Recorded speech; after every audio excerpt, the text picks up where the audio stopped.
ദുബായിൽ പോയതിന് ശേഷം ഉണ്ടായ മാറ്റം എന്താ ചേട്ടന്? നാട്ടിൽ നിന്നും ദുബായിൽ നിന്നും തമ്മിലുള്ള ഒരു മാറ്റം എന്ന് പറയാൻ എന്ത് മാറ്റം? ബ്ലോക്ക് ഉണ്ടായി എന്നുള്ളതല്ലാതെ വേറെ മാറ്റമൊന്നും ഞാൻ കാണുന്നില്ല. അത് തന്നെ വലിയൊരു മാറ്റം. അത് വലിയൊരു മാറ്റമായിരുന്നു. അതൊരിക്കലും പ്രതീക്ഷിക്കാത്തൊരു സംഭവമായിപ്പോയി. അത് സുദീപേട്ടൻ്റെ ഒരു ഗാനമേളയ്ക്ക് ഞാനും ശാന്തിയും കൂടെ കുറേ പാട്ടുകൾ പഠിക്കാനുണ്ട്. അപ്പം അങ്ങനെ സുദീപേട്ടൻ്റെ ഗാനമേളയ്ക്ക് ഞാൻ അവിടെ വായിച്ചിട്ടില്ല. ബാക്കി എല്ലാവരും അത്യാവശ്യം പ്രോഗ്രാമൊക്കെ വരുമ്പോൾ നമ്മൾ പോകുന്നത്.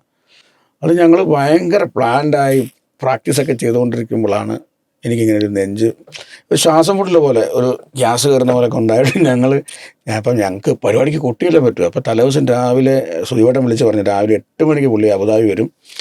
8 മണിക്ക് വന്നു കഴിഞ്ഞാൽ 1 മണിക്കൂർ പ്രാക്ടീസ്, 10 മണിക്ക് പുള്ളിക്ക് എൻ്റെ അവിടെ എന്തോ ഒരു സംഭവം ഉണ്ട്. അപ്പോൾ 1 മണിക്കൂർ പുള്ളിക്ക് റെസ്റ്റ് എടുത്തൊക്കെ പരിപാടിക്ക് പോകാൻ വേണ്ടിയാണെന്നൊക്കെ പറഞ്ഞിട്ട് ഞങ്ങൾ തലേദിവസം അബുദാബിക്ക് പോവുക.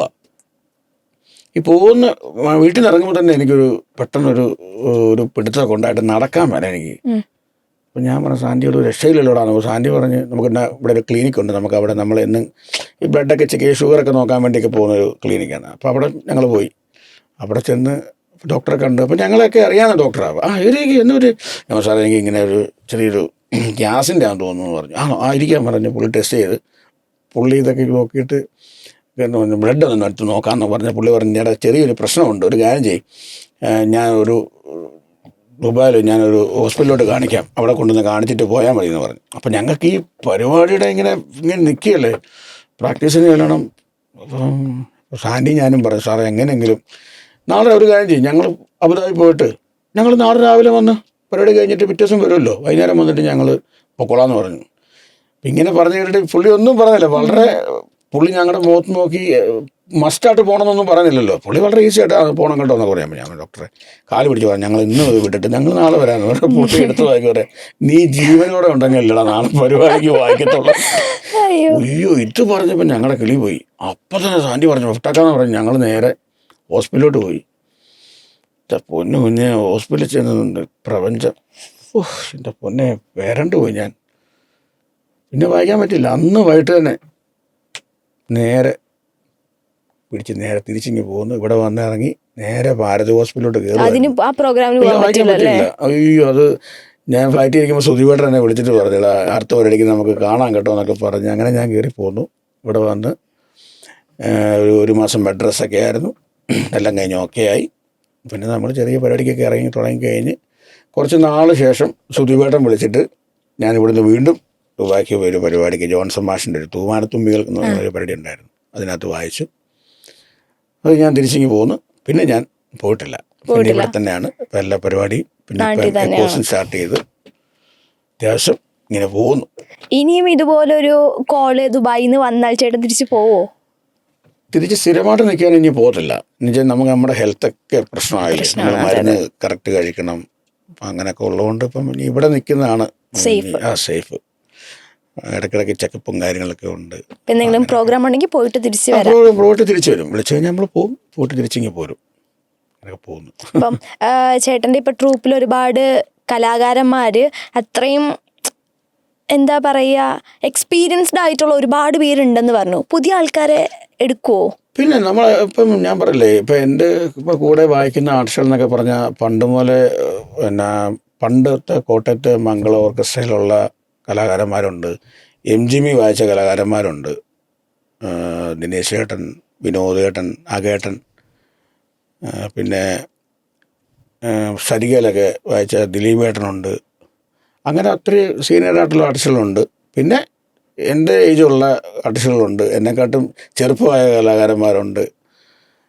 പിന്നെ ഇപ്പോൾ ഉള്ള പിള്ളേരെന്നൊക്കെ പറഞ്ഞാൽ ഇപ്പോഴത്തെ പിള്ളേർ +2 പഠിക്കുന്ന കൊച്ചാണ് ഇപ്പോൾ പാട്ടൊക്കെ പാടുന്നത്, അപൂർവ എന്ന് പറഞ്ഞ സിംഗർ. പിന്നെ 4-ലും 5-ലും പഠിക്കുന്നൊരു കുട്ടിയുണ്ട്, ഇസബെല്ല, ആലിപ്പഴം പെറുക്കാനൊക്കെ പാടുന്നുണ്ട്. പിന്നെ ഐഡിയ സ്റ്റാർസിലുള്ള അഭിലാഷുണ്ട്. പിന്നെ പണ്ട് MGM പാടിയ ഒരു എൽസയുണ്ട്. അങ്ങനെ കുറേ ആർട്ടിസ്റ്റുകൾ നല്ല ഉള്ളവരും ഉണ്ട്, സീനിയർ ആർട്ടിസ്റ്റുകളുണ്ട്, ജൂനിയർ ആർട്ടിസ്റ്റുകൾ എല്ലാവരും ഉണ്ട്. അപ്പോൾ അതുകൊണ്ടാണ് എല്ലാവരും കൂടെ നമ്മൾ ഒരുപോലെ.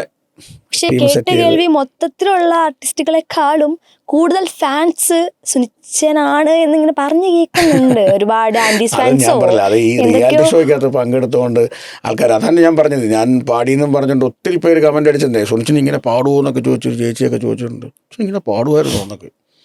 അപ്പോൾ അത് ഞാനല്ലെന്ന് പറയാൻ വേണ്ടി ഞാൻ സത്യം പറയാൻ ഒരു വീഡിയോ ചെയ്യാൻ വേണ്ടി ഇരിക്കുകയായിരുന്നു. ഞാനല്ല പാട്ടുകാരൻ. ഞാനല്ല, എനിക്കങ്ങനെ പാടില്ല. ഫാൻസിനൊക്കെ എങ്ങനെ ഹാൻഡിൽ ചെയ്യുന്നേ? അല്ല, അവരെ എന്നെ ഹാൻഡിൽ ചെയ്യാൻ അവർക്കൊക്കെ നമ്മളെ ഭയങ്കര ഇഷ്ടമല്ലേ. അവർക്കൊക്കെ നമ്മൾ എന്നെ വളരണമെന്നും നമ്മൾ നന്നായി പോകണമെന്നും ഒക്കെ ആഗ്രഹിക്കുന്നവരെല്ലാവരും. പിന്നെ അതുമല്ല, നമ്മൾ അവരോട് ഒന്നും ഞാൻ പറഞ്ഞിട്ടില്ല ഇതുവരെ ഒരു കാര്യത്തിനും. നമ്മൾ ഇത്ര പറഞ്ഞുള്ളൂ, നമ്മളോടൊന്ന് സഹകരിക്കണം, എന്നെ വളർത്തണം, അല്ലെങ്കിൽ ഞങ്ങളുടെ പരിപാടി നിങ്ങളെല്ലാം വന്ന് കേൾക്കണം, ഞങ്ങളെ അനുഗ്രഹിക്കണം, ഞങ്ങൾക്ക് പരിപാടി തരണം, അത്ര മാത്രമേ ഉള്ളൂ നമുക്ക്. ഈ ഒരു എക്കോസ് ഓർക്കസ്ട്ര തുടങ്ങിയ സമയത്ത് ബർണാച്ചൻ എന്നാ പറഞ്ഞു കണ്ടിട്ട്? ആശ്വസിച്ചില്ല, പണ്ട് ഞങ്ങൾ ഇങ്ങനെയൊക്കെ തന്നെ ഉള്ളു, അല്ലാതെ അവർ പ്രത്യേകിച്ചൊന്നുമില്ല.